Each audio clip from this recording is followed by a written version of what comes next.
Since at least the early 1990s, there has been broad agreement among Israelis, Palestinians and the entire international community that the only way to end the Israeli-Palestinian conflict is through a negotiated two-state agreement.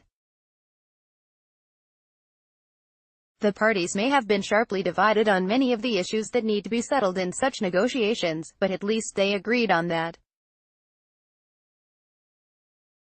Now, President Donald Trump is taking a wrecking ball to the very concept of negotiations.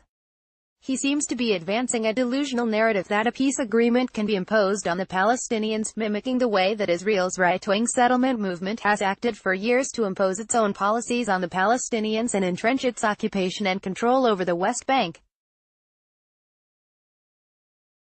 There are new reports that the administration is about to seek to redefine who it regards as a Palestinian refugee, so that he can take that issue off the table as well. They are expected to drastically reduce the amount of Palestinian refugees the United States will recognize. It would accomplish this by declaring that it no longer accepts the definition of the United Nations Relief and Works Agency, the UN body responsible for dealing with Palestinian refugees, which states that refugee status is passed from one generation to the next. The United States already took a major step in this direction by announcing earlier this month that it would cancel all funding to UNRWA, which normally totals over $100 million annually. That drastic move follows the announcement in August that the administration would cut virtually the entirety of direct bilateral aid to the Palestinian people, most of which supports vital humanitarian and economic projects in the West Bank and Gaza. And in a move to further silence and marginalize Palestinian voices, the Trump administration announced this week that it would close the main mission of the Palestinian Liberation Organization (PLO) in the United States, effectively removing any Palestinian diplomatic presence from Washington.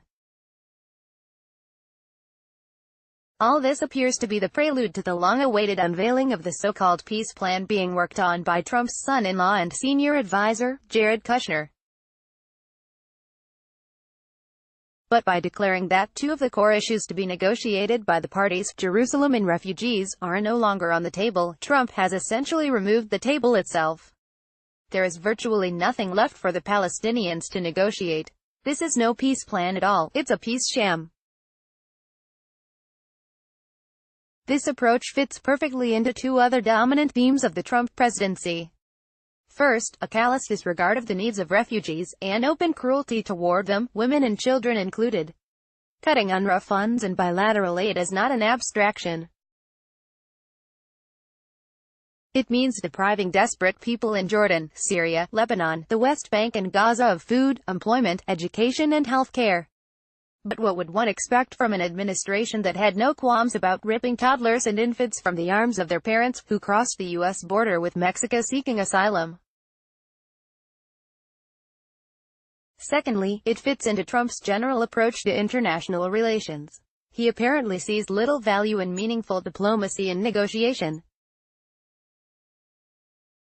Instead, his method is invariably to try to bully other parties, whether friends or adversaries, into doing what he wants.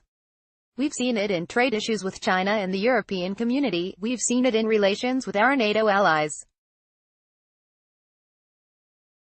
We've seen with the Iran nuclear deal, which Trump irresponsibly ripped up.